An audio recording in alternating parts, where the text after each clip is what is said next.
King Thuk conquered Van Lang, merged the two kingdoms, named it Olak, and called himself Nduang Vong.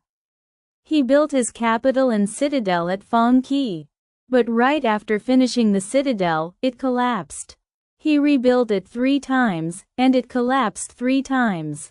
Realizing the spirits weren't helping, Nduang Vong got scared and held rituals for months. One day, an old man from the east appeared and told the king that a messenger from Tanjiang would come to help. Sure enough, the next day, a huge turtle emerged from the water. The turtle introduced itself as the Tanjiang messenger and said, "Phong Ki land is full of evil spirits. They're the ones causing trouble." With the help of the Kim Kai spirit, Nduang Vong got rid of the evil spirits and finished the citadel.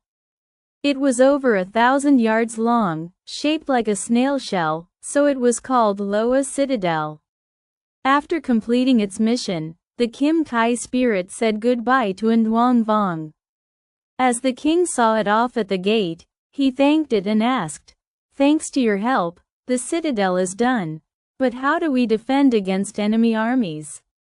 The Kim Kai spirit pulled out one of its claws and gave it to the king, saying to use it as a crossbow trigger. "With this, you'll be unbeatable." Then it dove into the river and vanished. At that time in China, Qin Shi Huang ruled the world.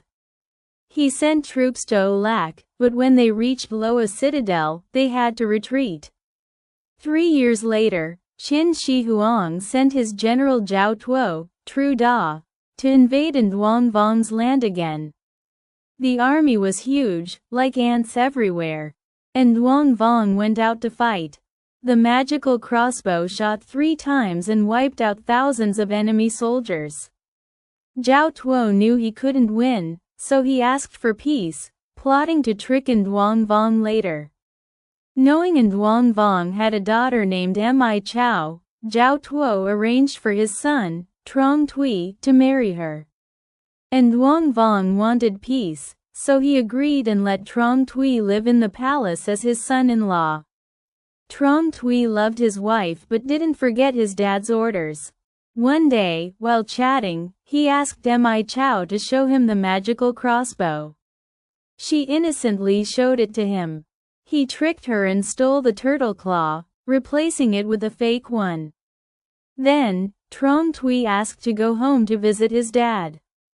As they said goodbye, he sighed to My Chau. "If war breaks out, how will I find you?"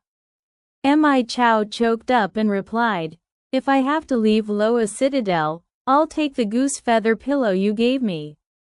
Wherever I run, I'll pluck feathers and scatter them along the way, so you can follow the trail to find me." Trong Thuy went home and gave the turtle claw to his dad. Zhao Tuo immediately launched an attack on Nduang Vong.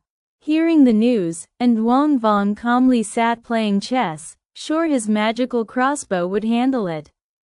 But when the enemy swarmed in, he pulled out the crossbow and shot. It had no magic anymore.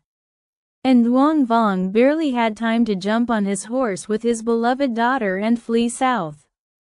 Entering the citadel, Trong Thuy didn't see My Chau, remembered her words, and followed the goose feather trail to chase his love. Meanwhile, Nduang Vong whipped his horse through the mountains, but hearing the enemy close behind, My Chau hugged her dad tightly, tears streaming, feeling helpless against the unavoidable danger. Nduang Vong reached Mo Da Mountain, in Yen Tan District, Nghian Province, near the sea, cornered, and desperately called on the Kim Kai spirit for help. The Kim Kai spirit appeared on the water and said, "The enemy is right behind you. How can you escape?" Nduang Vong turned around. In an instant, he understood everything, drew his sword, killed his traitorous daughter, and jumped into the sea to end his life. Trong Thuy arrived, saw My Chau's body, hugged it tightly, and wailed in grief. He took her back to Loa Citadel for burial. His longing never faded. Finally, he jumped into a deep well where his love used to bathe.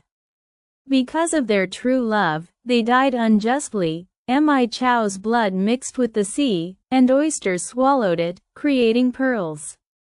These pearls, when washed in the water from Loa Citadel's well where Trong Thuy drowned, became even brighter. In Dien Chau, Nguyen, there's a temple honoring and Nguyen Vong, called Calm Temple. And Ko Loa, Loa Citadel, in Dong An, Hanoi, is now a protected historical site. In the temple, there's a big, flat, beautiful stone worshipped.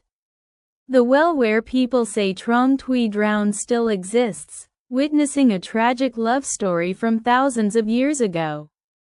Lessons learned. Trust can lead to betrayal. When we trust others without being careful, we can get taken advantage of.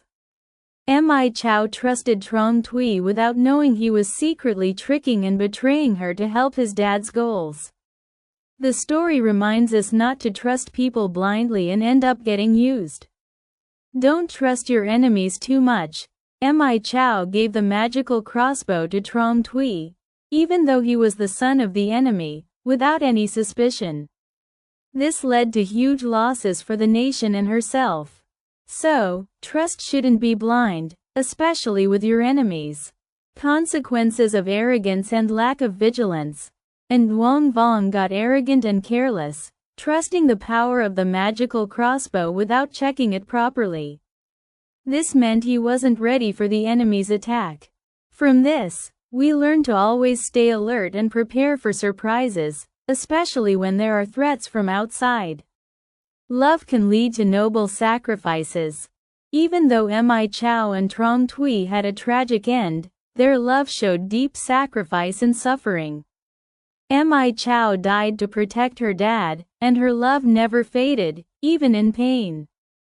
Their love is a reminder, a warning, but also a sad story told forever.